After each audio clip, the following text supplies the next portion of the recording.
You launched your podcast when you were 17. I started my podcast, the first episode, on a pair of wired Apple headphones. You had the privilege of interviewing Larry King. I was 19. There's a 76-year age gap. It was just that moment in particular that completely changed the course and direction of my future.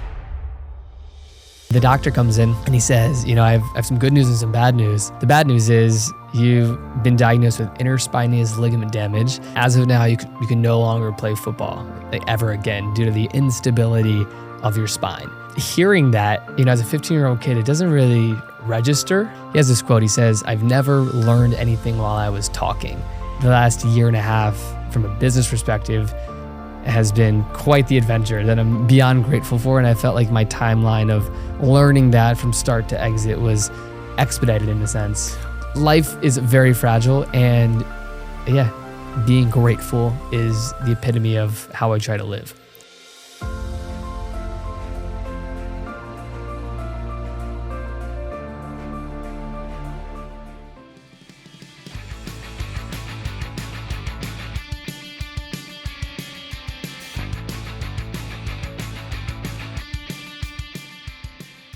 Welcome to the show, Casey. Thanks so much for having me on, Jeff. Excited to be here. Yes, it's fun because I think 3 years ago, almost to the day, I was a guest on your show, and now here you are. Indeed you were. It's been so cool to just see the journey of you and Neverbull. And quite frankly, when I walked in the studio today, I was blown away. Just coming full circle from you being on my show to now being on your show in this incredible studio. It's really cool. Well, that means a lot because I'll say you are someone I have followed very closely just as an inspiration for launching this show and watching what you've done in the podcast space as just you started so young, but the guests that you have had on, the conversations you've had, and just how you did it as a professional to then obviously Media Kits, which was such a cool, revolutionary and disruptive technology, and as an entrepreneur, and to have you now be a guest on my show, I'm anxious to learn from you while still doing this. Yeah, no, I appreciate it. Yeah, so thank you. Of course. And as I kind of mentioned to you before we went on, that the show's premise is all about success formulas. I think it's formulaic success. There's a reason you've been successful at everything you do. Yep. You have these attributes. And for the audience that are trying to learn, how do I get to success? What do I need to do? My goal and hope is through these conversations, we can uncover a lot of these same success formulas, find the common traits and attributes between all of these really successful human beings, and then give them a roadmap to say, hey, this is the things I need to work on. Absolutely. Before we get into business, I think what I'm most impressed about is that you're on day 58? 58. 58 of 75 hard. That is correct. And it's not your first time doing 75 hard. No, first time I did it was in 2020, actually. Right when COVID was happening, lockdowns, it was just I got dialed in and committed to 75 hard, and it was the best thing that I could have done during that weird time in the world. It is not easy. For those who don't know, 75 hard is a program from Andy Frisella created, and it sounds like a physical challenge, but it is more a mental challenge than a physical one. And I personally have tried it and have not succeeded. Okay. So it is something that I need to accomplish. And so I'll let you tell, what is the rules of 75 hard? Yeah, so, as you said, a lot of people, after I share the rules, you'll think, oh, that's a fitness challenge, but it's the furthest thing from that. So 75 hard, as you said, mental toughness challenge that was created by Andy Frisella, and there are key things that you have to do every single day to complete the day, and I'll read them out. So it's one, you have to do 2 separate workouts for 45 minutes. One has to be outside. Granted, being in California, we're a little, you don't get the cold weather as much as you would hope for, in a sense of making it tough. But 2 workouts a day, one outside, 45 minutes, a gallon of water a day, and 10 pages of reading. You have to take an accountability picture in the mirror, no alcohol or cheat meals, and then stick to a diet. And, what really prompted me to, I would say, start this time around is I told myself when I did it in 2020, I would love to do that once a year. And I just, it's so easy not to do. Mm-hmm. And then thinking about the perfect time to do it, and quite frankly, there's never going to be a perfect time, right? It's maybe you're traveling in the summer, or maybe your holidays, life is never going to be the perfect time to do it. And I think that's the beauty of the challenge of just having the discipline and just working through whatever challenge arises. So yeah, looking back on this one, it's crazy because the day you commit, day 1 through 14 are the most daunting, thinking you have, 50 days, 60 days to go. But, even get into, I'm on day 58 now, and I said it over there briefly before we started the show. Just it's truly a daily discipline that you have to focus on the day. Like even last night, right? Like I did my 2 workouts. I did my 10 pages in the morning, but it was like 10:45 and I still probably had a quarter gallon of water to drink, and which resulted in me like waking up twice last night to go to the bathroom. And it's just, some days it's easier, some days it's not, but yeah, it's a phenomenal challenge. And more importantly, it's the discipline that you get from it is, in my opinion, amplified in every area of your life. And very hard to fall off, because the physical part is the easiest part for me. It's the first time I started, I was like 4 days in and I didn't take the picture. And so That's all it takes. I realized, and in my head, I was like, it's no big deal, I'll keep going. And I was like, you can't, because I'm cheating myself. Yeah. So I was like, all right, I'll start over. So I started over, and then a couple days in, I was so busy and I didn't drink any of the water necessary. And it was late in the night, and I was like, I'm starting over. Yeah. And then I quit. Then I tried again like a year later, and I was doing pretty good. I think I got 11 days in, 11 or 12 days in, and I was doing it all. And then something came up with travel, and I realized I didn't do an outside workout, and I was like too tired, and I quit on myself. And you know what? I'm successful in a lot of things, but we all have areas where we need inspiration. And so you're killing it. And I have a lot of friends who have accomplished that. And I think it's such a cool, it doesn't always have to be that. I mean, if that's too much, just picking something and being able to stick to it and making it difficult. To your point, I think we were talking pre-show, going to Coachella or traveling, I travel a lot. So to get 2 workouts in, and if it's raining outside, you still have to go outside and work out. Yep. We're in San Diego, but it's been rainy this winter. It absolutely has. So how many rain workouts have you done? I think I did like 7 or like 5 to 7 during those days. Like right around when I started 75 Hard, it was raining probably like twice a week. And, there was moments where it's like sunny in the day, but raining in the morning. I always try to get outside in the morning in the rain, because it's like, how can you embrace the hardships of the challenge and just make it that much more like difficult in its own right. People are doing this in like Andy, right? In St. Louis, and it's freezing. It's just a different context, but I sent him a message. I think it was this winter. He's even fallen off his own stuff. Yeah. I mean, I remember he he made a post and I broke, and it was like 40 days in. But a couple of weeks before that, it was the middle of a blizzard, and he's out there doing his walk. And I sent him a message, and I'm like, you just are killing it. And he sent me a message with like a frozen face, Yeah. But I mean, listen, I think what you get from that is the challenge is the challenge. What you do inside the challenge is irrelevant. What you gain as a human being after you accomplish that. What did you gain in 2020? Because you're a young guy who has accomplished a ton, and we're going to get into all of that. But what you gained by completing something so arduous and difficult and required that level of mental toughness and discipline, how has that helped you 2020 till now? Obviously going through COVID, inflation, supply chain, crazy. For sure. That's a great question. For me, something that I really embraced last year, like towards the end of the year, was just putting something daunting on the calendar, meaning I ran my first marathon last December, and I am by no means, like, in my opinion, naturally a runner. Before like a year and a half ago, the longest I've ever ran was probably 2 miles, right? Like by no means a runner. And I think just doing things that are hard, you learn so much about yourself, to the point where, nowadays, and we'll get into this like biohacking stuff, I do a cold plunge 5 days a week.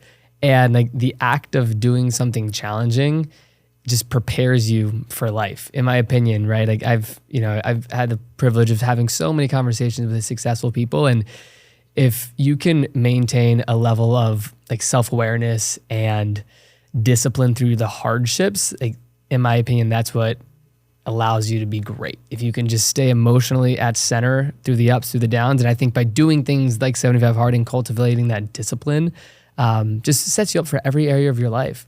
And if I was to get tactical in like what I've learned, I think it was, because the first time I did 75 Hard, I failed similar to you. And it just reminds you like, wow, like we can all commit to things, right? Like similar to you, like you commit to 75 Hard, or maybe you commit to a business, or you commit to like starting a podcast. And that initial excitement to start anything just goes away so fast. And you quickly realize that the only answer is truly discipline. And, I've followed Andy for years, and he obviously preaches this in his own way. And I've just learned so much from him and the way he discusses it, that I just think the idea of discipline has never been more prevalent in my mind. And I think that's the most important thing that I've learned. And I think what you just hit on is so important because when you look at a lot, and we have a lot of similar friends and extremely successful, high performance humans, just people that absolutely crush in life. And one of the common traits I've learned just by watching them, and I'm excited to get them all in that seat and get to ask them here on air, is really successful humans not only have the discipline, but they look for the hard stuff to do. Where a lot of us naturally gravitate to, what's the easiest road here? I can go left or I can go right, and left looks easy and right looks hard, let's go left. I found that most successful humans, they choose the harder path because what you gain as a human being by doing a cold plunge, by doing 75 hard, by committing to run in the freezing cold rain or walk or follow a diet, say no to the drinks afterwards, and making those sacrifices daily, it's a skill. And when you hone that skill and master that skill and improve that skill, it's just like running and gaining endurance or reading and becoming a better reader. You become better at taking on hard things, which makes everything in life easier. Absolutely. So I couldn't agree more. You launched your podcast when you were 17. That I did. I remember it was like December 21st, 2017. It was the first episode I put out, and it was nothing like this. I started my podcast, the first episode, on a pair of like wired Apple headphones, walking in circles in my room, creating a 5-minute audio. Like, welcome to the show. The goal of this show is to interview successful entrepreneurs and share my story. And mind you, that was when I was sophomore in high school. Really had no business relationships, no connections by any means.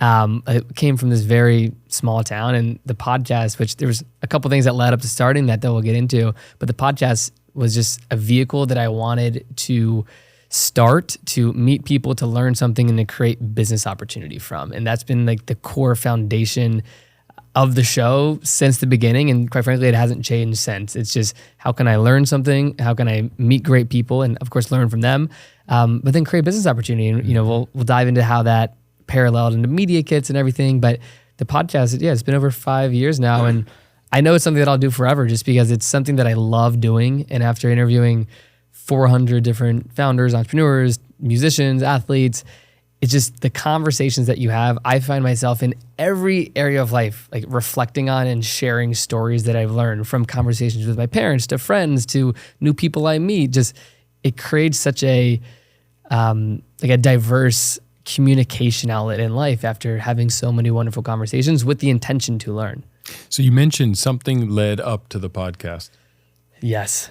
So, for the full backstory, I was born and raised small town in Virginia. It's called Chesterfield County, 30 minutes south of Richmond. And growing up, I was an athlete my entire life, played hockey since I was 3 years old, played that for 10 years, and really just fell in love with sports. Like, that was my outlet as a kid, and that was my whole identity. And that quickly transitioned into teenage years to lacrosse, which I loved so much. And then leading up into high school, I was playing football. And I remember literally like it was yesterday. I was 16 years old at the time. First day of hitting practice in football. I was, going out junior varsity, but I was always practicing with the varsity guys, just like super ambitious in sports. First day of hitting practice, I end up getting injured. And it wasn't one of those injuries that I'll get into I was rushed to the hospital. It was something where I ended up landing on my head wrong. I hurt my neck, excruciating pain.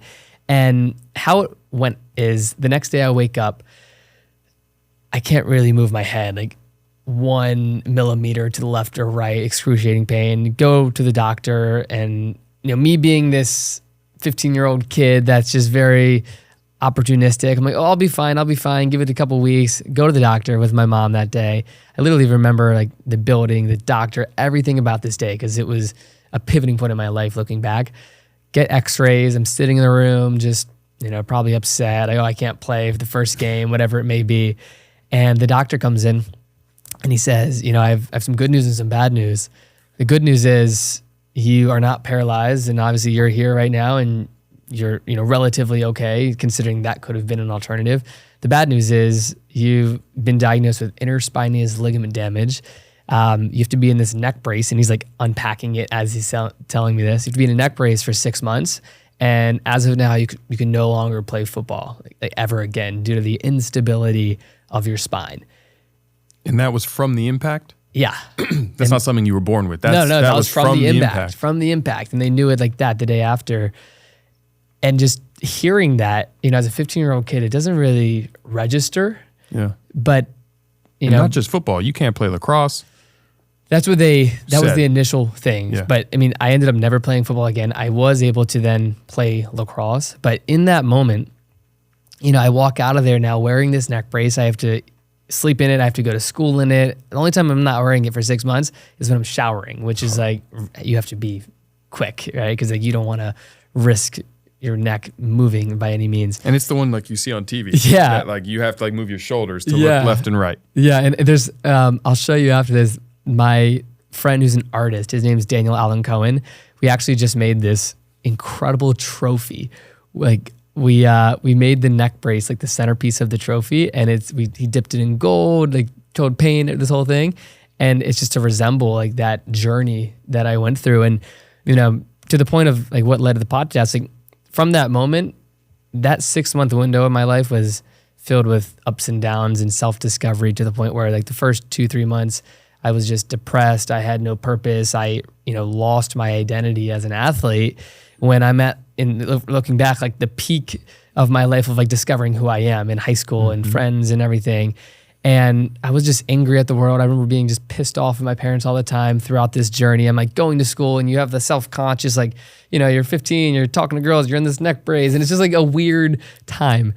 But little did I know, like the back half of that 6 months, I found myself by accident just immersing myself in personal development and entrepreneurship, and started following the people like Gary Vaynerchuk and, funny enough, like David Meltzer and these people that I am now have had the opportunity to meet and have on the show. But it was just a young kid that I was on social media, just immersing myself in this content that led to me just really diving headfirst. And after I was gaining all of this knowledge about the world and business and entrepreneurship, it quickly led to me starting my own business where I was doing Facebook advertising for local businesses in my area or trying to run their social media. And it was just that one moment in particular that completely changed the course and direction of my future. Before the injury, did you see yourself entrepreneurial minded, business? Like what was future Casey in Casey's mind? Yeah, great question. I growing up, in school they'll hang you like the Scantrons. It's like, what do you want to be when you grow up? I was the furthest thing from an entrepreneurial family. My mom, she was a special ed teacher for the last 12 years, babysitter. My dad's worked at Philip Morris, the tobacco company, for the last 30 years. And it wasn't that I didn't grow up around entrepreneurs, therefore I didn't think that was an outlet. I just didn't even know that the whole world of entrepreneurship existed, especially for someone that's young. But to the point that like whenever you were handed a Scantron, I would always circle like business, like business owner, without really the intention of knowing like what that would entail. And I was always the kid that was knocking on doors, shoveling snow throughout my neighborhood. I was making different bracelets and like standing at the corner of my street, selling them to people passing by, or just like if my brothers needed me to cut the grass and, dad told them to do it, I would do it, but I'd make them give me $5, like whatever it may be. So I was always like finding ways to try to make money and thinking about like the business of like what I wanted to do so that I could, go out with friends or do whatever. But it wasn't until like that 2-3 month period where I fully immersed myself, where I really committed my future to that, like subconsciously at the time. Yeah, it's interesting how life events can really alter and make you pivot in ways, but how you can use them as a foundation to grow. Yeah. Because your podcast, for those who don't currently listen to or follow the Casey Adams Show, you have to. This man has interviewed some incredible humans.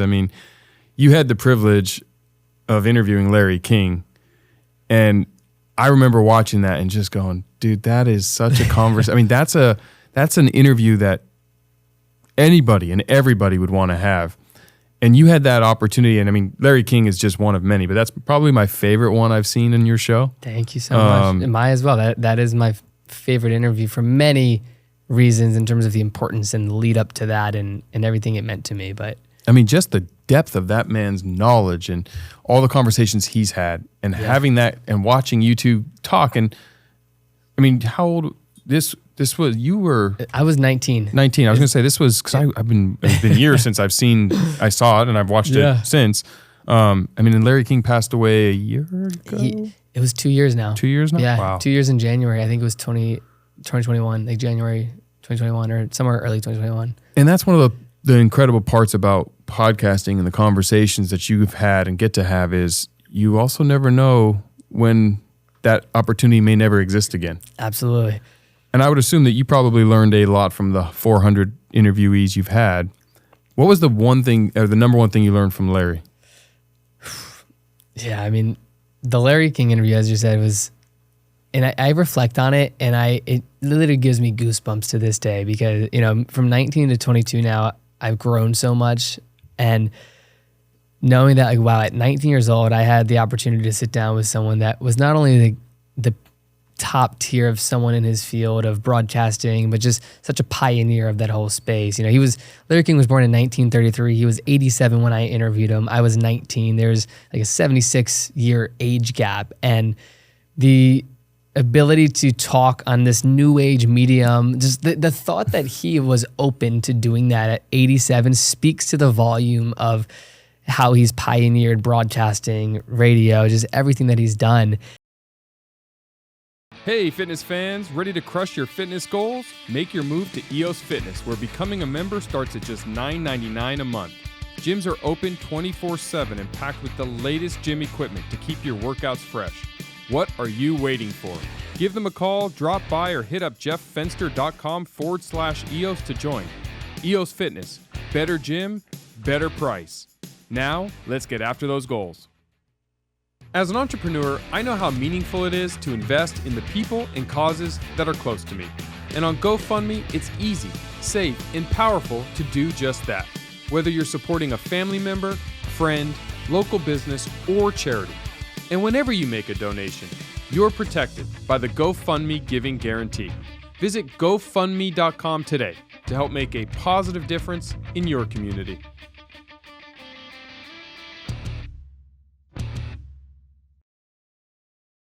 And, you know, the one thing that I really took away from Larry that I've tried to implement into my life from a podcasting perspective, but more so just from a life perspective, is he has this quote. He says, "I've never learned anything while I was talking." And he just speaks to the importance of listening in conversations on a podcast or to your family or to someone you talk to on the street. And I think that's not only what I've learned the most from him, but I've tried to apply it in my life since that moment. And I felt like that it's become such a part of who I am, from the way I try to put out content to the way I, have built my brand, is just all around listening, right? Like when I think about my content over the years, like the podcast has always been that fundamental element to showcase others, to highlight stories. And, throughout all the hundreds of episodes, like hundreds and hundreds of hours, I've spent listening. And it wasn't always that way. Like the first, probably 10, 20 episodes when I was 17, I remembered I was always so anxious, like to the next question.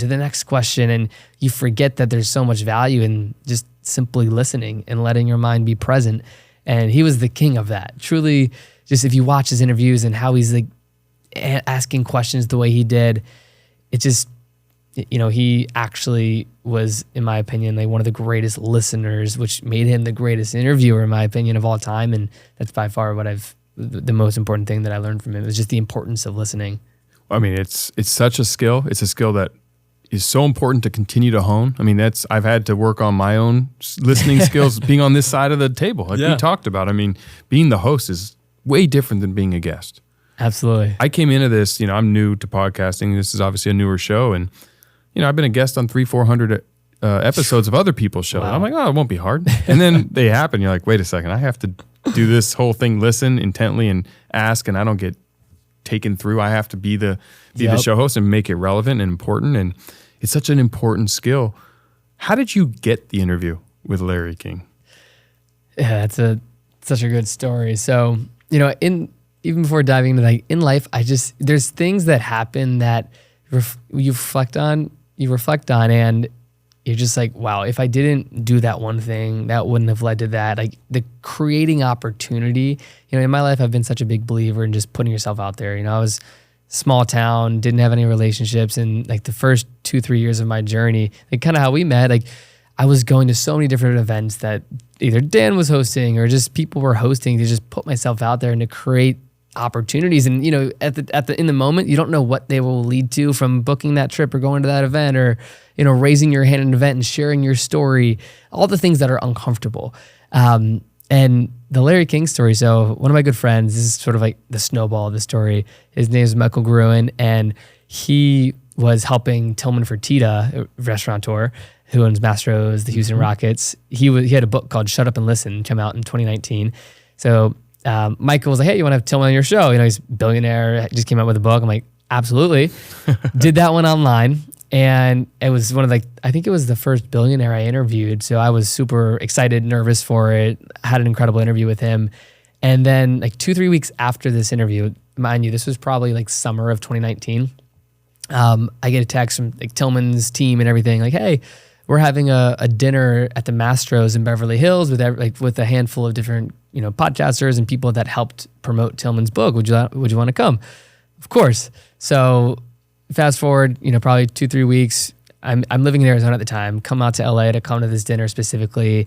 Get there. There's probably 30 people there in Tillman. We're at like the penthouse in Masters Beverly Hills. Like such a cool experience.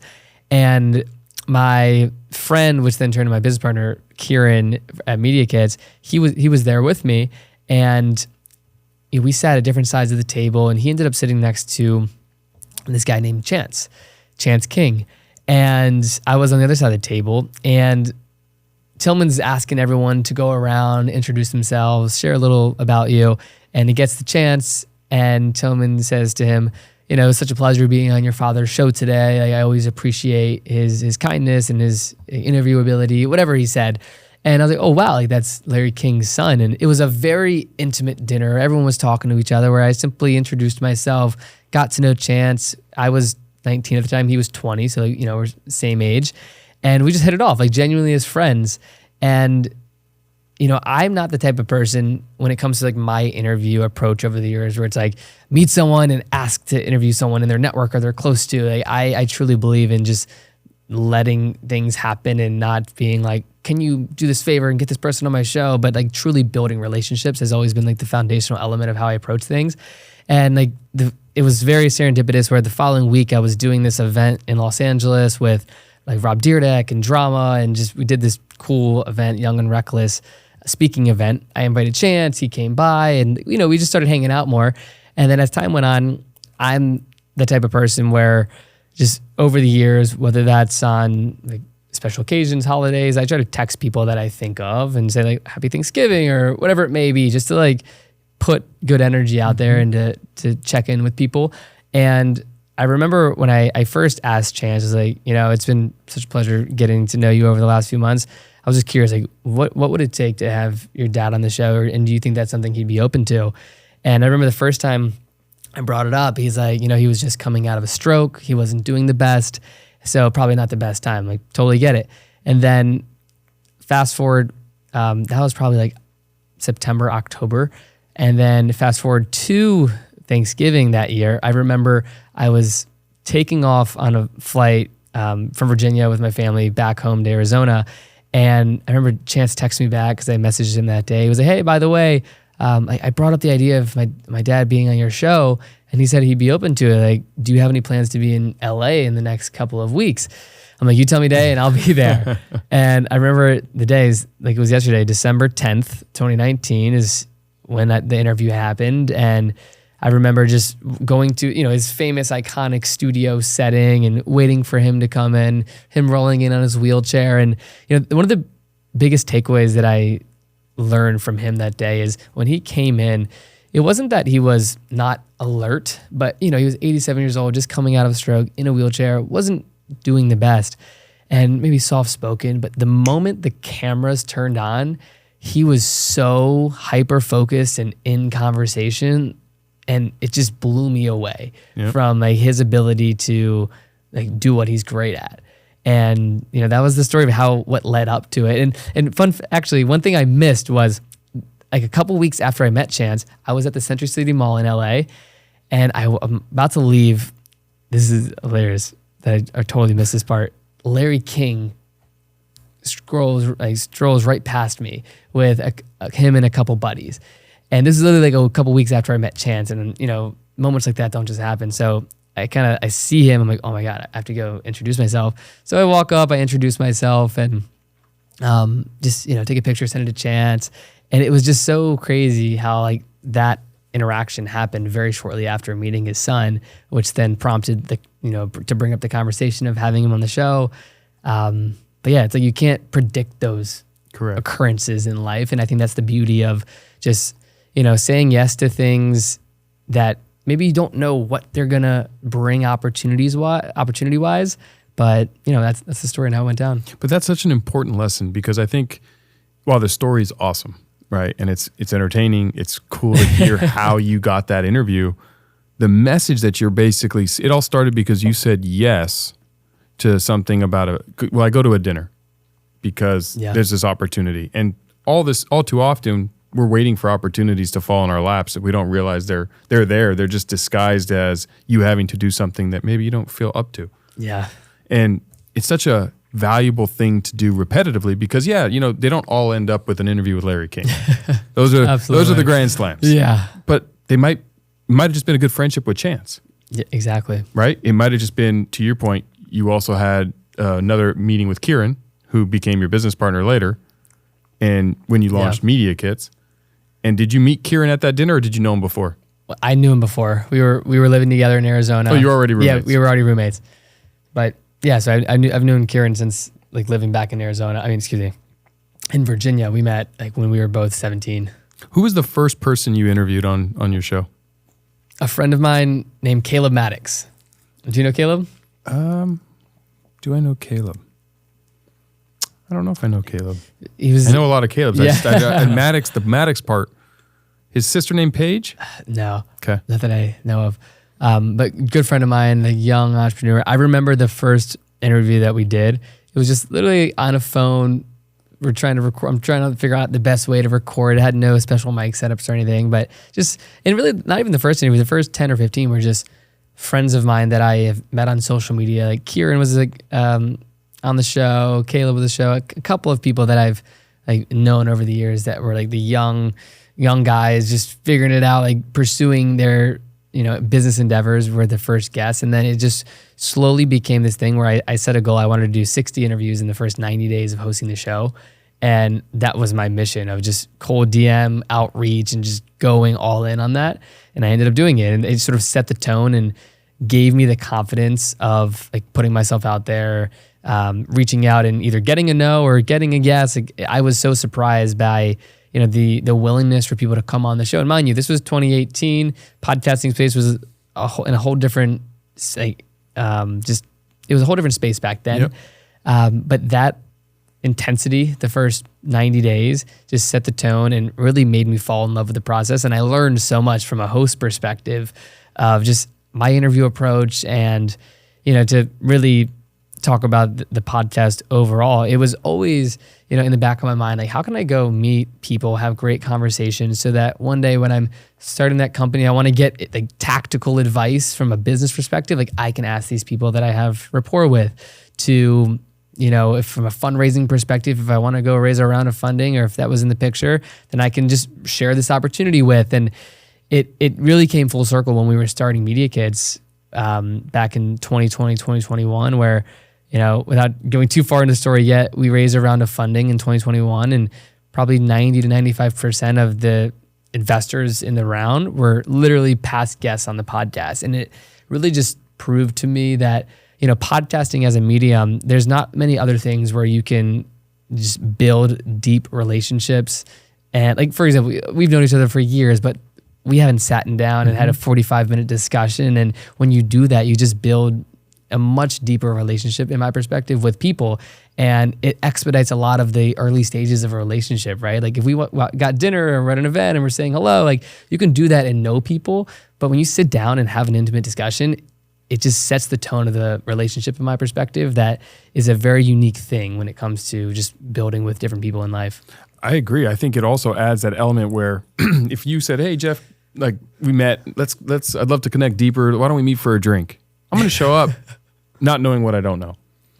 when we meet for a podcast, I'm going to tune up a little bit. I'm going to do a little more homework on you and what you've been doing and catch up and fill in some of the gaps that maybe I knew through conversation, but it forces me to actually prepare for a friendship. And I think that that's such a unique way to build a friendship. It's kind of, I mean, you're very outgoing, for outgoing and sales minded and people who are really attuned to going to networking events. I just find podcasting and being a guest and being a host gives you an opportunity. It's like the new medium. It's so much better than a networking event or meeting over drinks in a loud, crowded bar. Yeah. It's to your point. It is. It's an intimate one-on-one conversation. It requires both of our time scheduled. It's usually in the middle of the day. Yep. And it gives us this. Yeah. Which is the foundation of building those great relationships. So when you did your 60 and 90 days, did you launch all 60 in the first 90 days? Yeah, I was putting out like 3 a week, 4 a week, sometimes 2 a day. Just no consistent schedule initially, just firing away. Did you have a decent following yet, or was it? I was building my following, but it wasn't anything monumental by any means. Like the podcast allowed me to truly grow a lot in terms of just from a brand perspective, sharing, when you post the clips or, you share that episode's live, the guests sharing it on their page, like a lot of growth happened within that process. So what was the impetus for you to launch Media Kits? Because when we first met, I remember when you launched Media Kits because you sent me over some information about it, and I was like, you're like, hey, I didn't have a show, but you were like, check this out. I just wanted your feedback, and I remember seeing it, and I was like, this is awesome. What was the inspiration and the impetus for you to say, hey, you know what, I'm gonna launch this? Yeah. So Media Kits, for those who don't know, is a platform that allows creators, podcasters, social media creators, musicians, you name it, to create a media kit or more of a digital resume with real-time data and analytics, where we would tap into all the API endpoints of Instagram, Facebook, Twitter, Twitch, YouTube, anything you can imagine. And we create a beautiful, as I said, digital resume media kit so that you can share with the brand. And really what led up to Media Kits and the story behind it was my partner, Kieran, I've known him since 2017 when we were both living in Virginia. He was in DC, I was in Richmond. We got to know each other online. And one of his good friends who I met is a big YouTuber. His name is JR Garage, big in the automotive space, like 1 million+ subscribers. Really the idea that was planted in our head for Media Kits happened years prior to starting it, where Jeff came to us. This was probably 2018, maybe 2019. He knew that we were both in Facebook advertising and just marketing in general. And he says, hey guys, like in a group chat, hey guys, Pennzoil reached out to me. They asked me for a media kit to do this brand activation. I don't really know what one is. Can you guys make me one? So we go online. We're like, what's a media kit? We're like, oh, it's like a digital resume. You have your social media statistics. And I remember we made one on Canva, Photoshop, took us an hour or so. We sent it to him. He got the deal. And then I think it's literally like 3 weeks later, Ferrari contacts him. So he's like, hey guys, Ferrari contacted me. They asked me for my media kit. Can you go update all of my statistics? Because some of the things are outdated. I changed, I uploaded some more videos. I want to highlight different things. Can you go update that and send it back to me? So sure, we're changing, 2s to 1s and 1s to 2s. He grew an extra 55,000 subscribers. We send it back to him and gets the deal. And that's really when we asked ourselves, like, wow, why isn't there a way for creators to create a media kit that never gets outdated, that you don't have to go back and update the numbers manually? And on the flip side, why isn't there a way for brands to view verified and trustworthy data directly from the creator? And that's when the light bulb went off. But at the time, it was, again, this was 2018, 2019. We were both just like moving to Arizona, living on our own for the first time. We both didn't go to college. And it just wasn't the right timing. Like I was focused on a media company. Kieran had his automotive agency. So we just sort of shelved the idea. And then fast forward to early to mid 2020, COVID's happening. We're still living in Arizona, and we just see TikTok really blowing up in terms of, we like to say, like creators were being minted overnight. And we really just like, wow, like this whole creator economy thing is absolutely blowing up. We don't see any sign of it slowing down. Like so many creator economy tools were raising big rounds of funding, and the timing was just much better, where we were like, hey, we do see an opportunity here. So for the first 4 months of just sort of like, it was an idea. We were bootstrapping it, trying to get designs and just to get a visual of what it could look like. And once we started talking to some creator friends of ours, which we had a vast from being on the podcast and just being in the creator space ourselves and putting out content, validating the idea, that led us to the end of 2020, early 2021. And we said, hey, let's go do this for real. And we set out to raise a pre-seed round of funding and like really do it with a right team and like get funding in. And it was my first time raising any type of like, capital by any means. And, that was a whole process that we can get into, but we ended up raising just under 1.5 million for Media Kits. It was a roll and close over the course of 6 months. And then we launched the product in the company in terms of like creators being able to use it in August 2021. And from the day you launched, I mean, it was pretty quick success. I mean, I've been on the sideline watching your whole journey of it, and I mean, you guys hit the ground running. And yes, we did. I mean, what was it, 18 months and you had an exit? Yeah, from launch, we launched the company in terms of when the first user could sign up. And obviously there was like 6 to 8 months of work and fundraising and team building prior to that. But in terms of the product going live was August 11th. And then last September, even it was like late August is when we officially sold the company and we were at Valor Nation.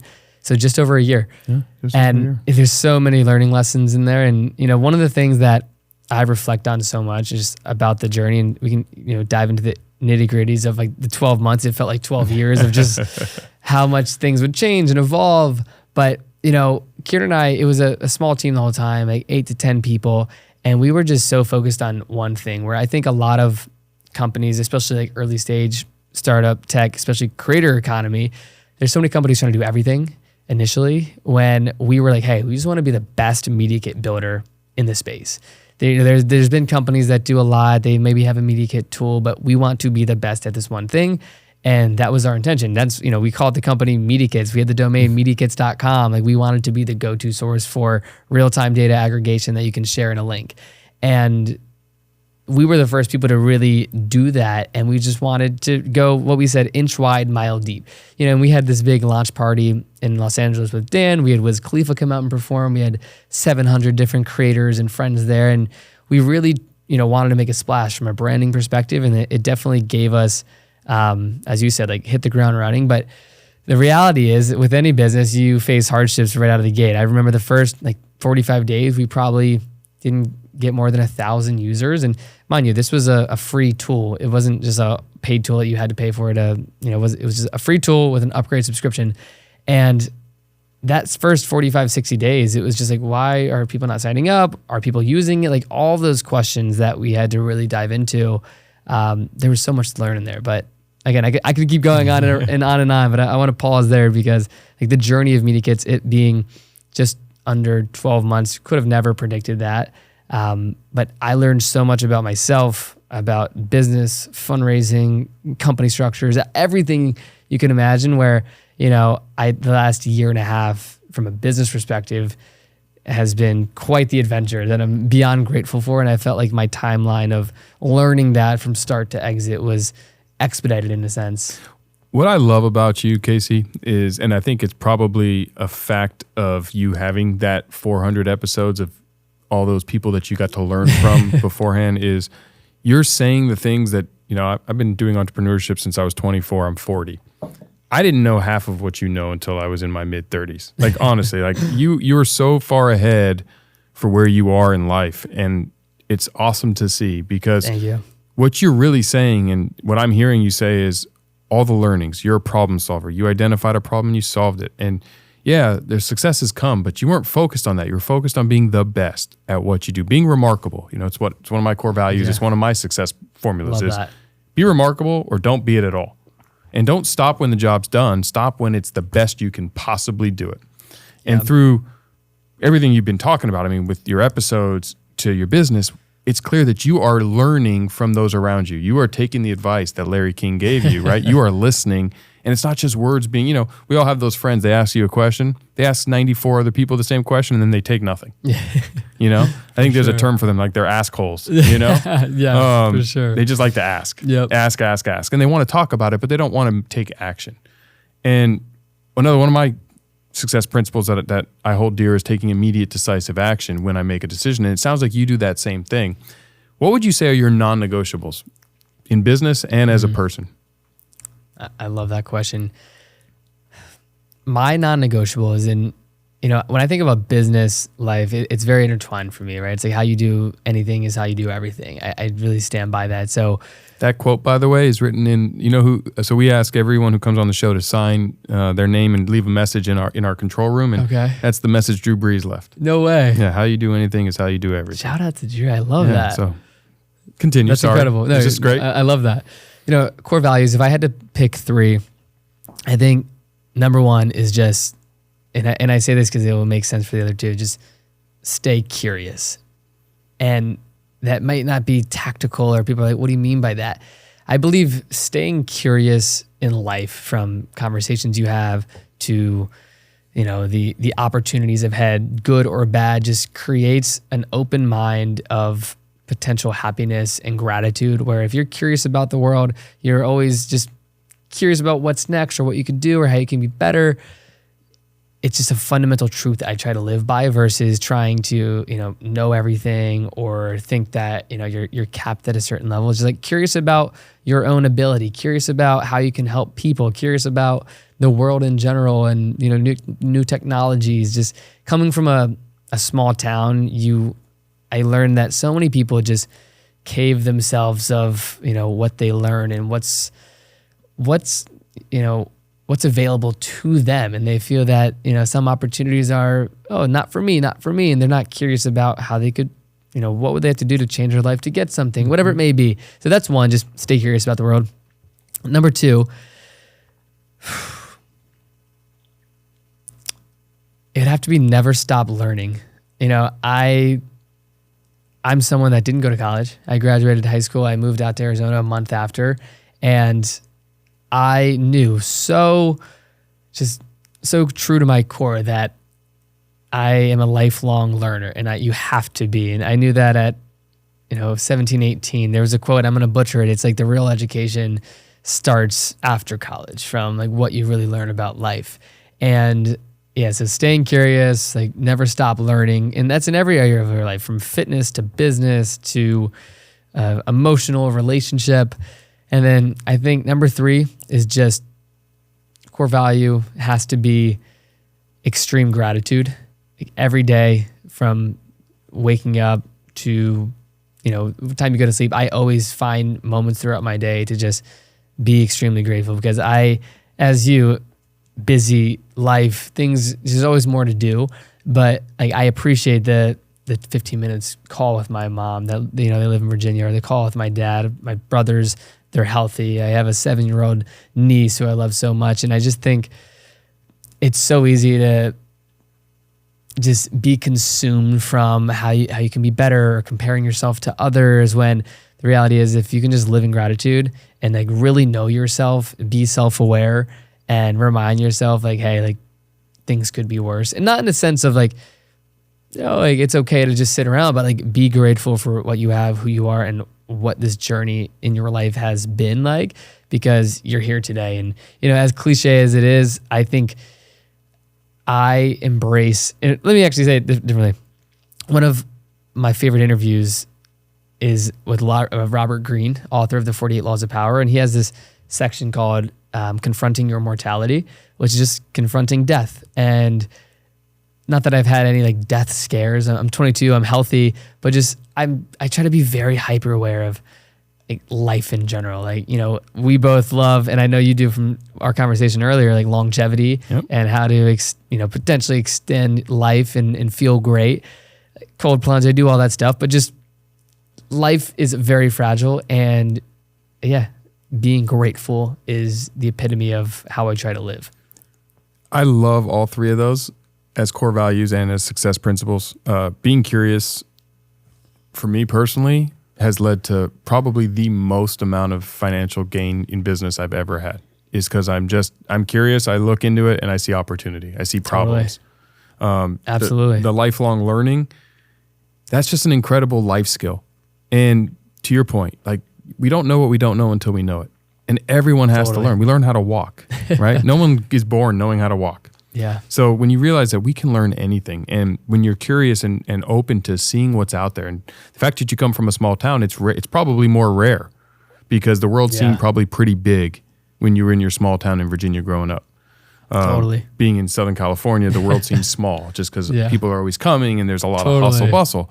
And so I think it's such an important skill for everyone to push themselves outside of the comfort zone and don't just live in the same bubble with the same stuff. Like my daughter, she's going to college and I'm pushing her. I'm pushing her to get the hell out of here. Not because I don't want her to stay close. Selfishly, I do. Yeah. But I want her to see a different world. I want her to be exposed to different cultures, different ideas, different perspectives. Go to a small town in the Southeast, right? Go and experience and meet people like yourself back when you were still there. Yeah. You know? Absolutely. And then, I mean, just your last one about gratitude, I think it's so amazing to me how when you come from a place of gratitude, what doors open up, and how if you're even grateful for the hardships and the lessons, the failures, the tough times. I mean, you're living that with what you're doing with your cold plunge, the 75 hard. I mean, you are setting yourself up to say, no, I'm embracing the suck every day. So when the suck of the ones that I don't pick, when they come, you're a skilled sailor. I mean, you're there. And those are the principles. You hear he didn't say, I practice my broadcasting skills or I'm practicing my coding skills. Those are skills that we can all learn. But what you did say were the tactics and habits which will allow you to be successful, whatever's next for Casey. Yeah.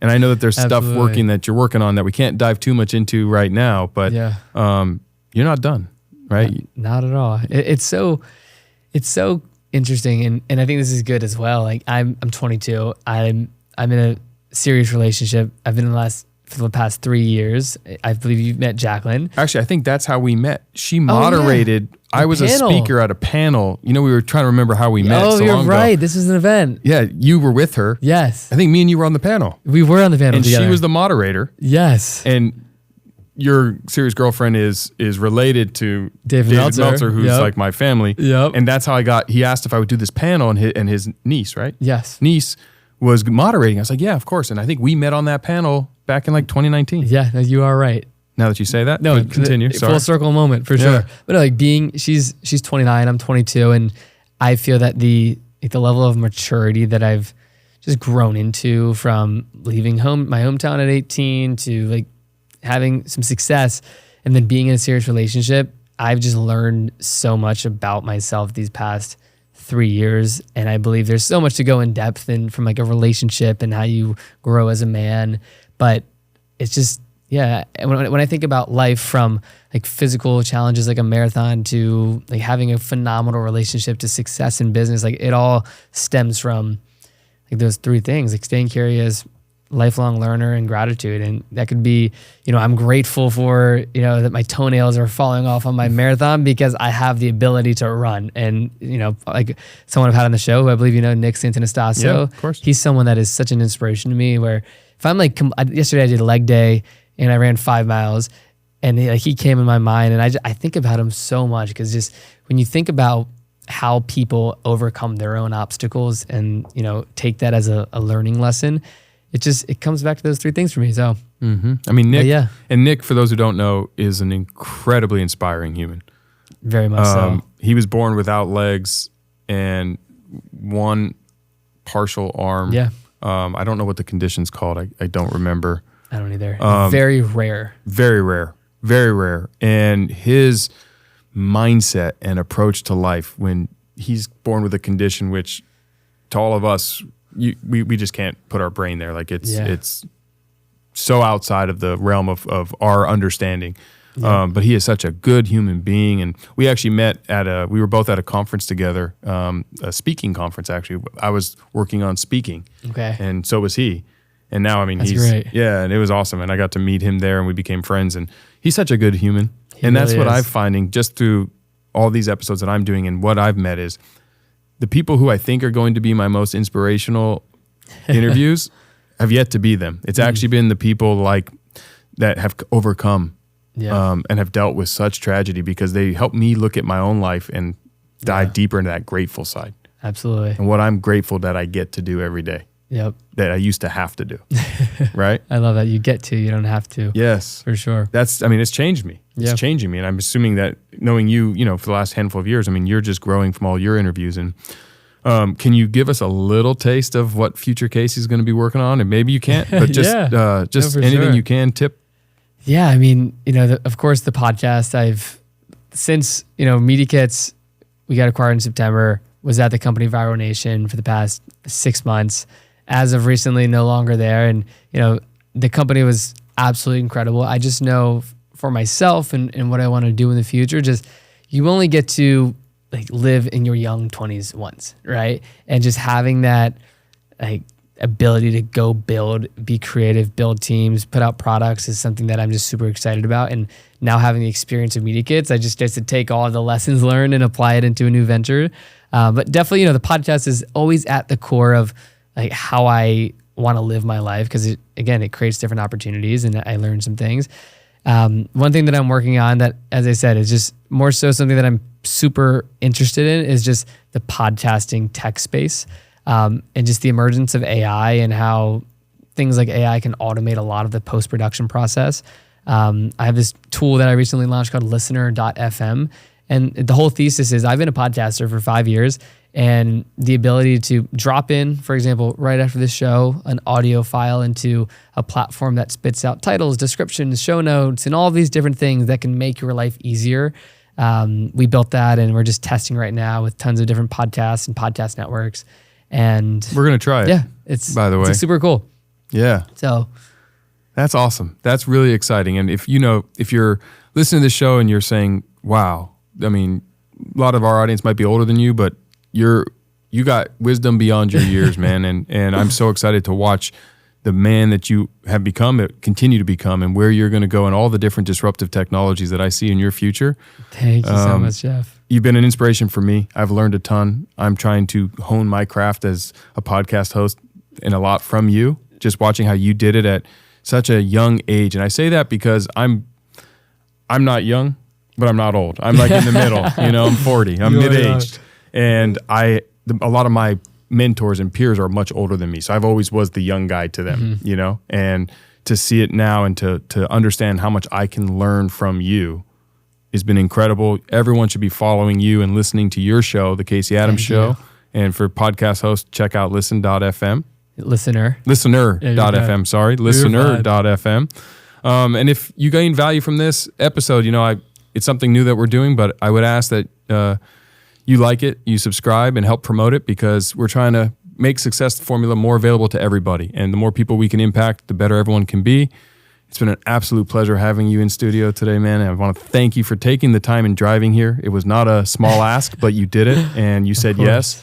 And this was important because I think, as you mentioned, the relationships that we can build right here, face to face. Yep. And then after the show, I'm going to obviously ask for a lot of feedback so I can continue to hone my skill and be as good as you. Absolutely. Well, Jeff, thank you so much for having me on today. Again, this studio and your ability to bring this to life is just so incredible to see. So excited for you in the future of the show. And again, thanks so much for having me on.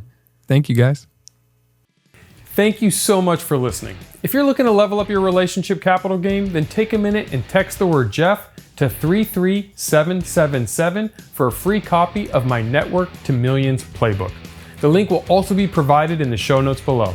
See you guys next time.